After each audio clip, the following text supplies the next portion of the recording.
The story continues.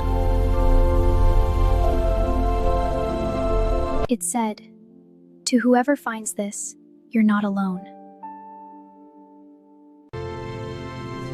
I don't know why, but that hit me hard.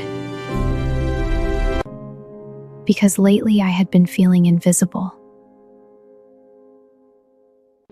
But that little box changed something in me.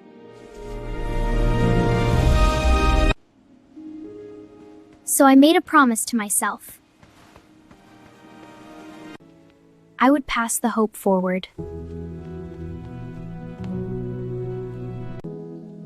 Because maybe someone else needed it too. The smallest things we pass on can light the biggest hope.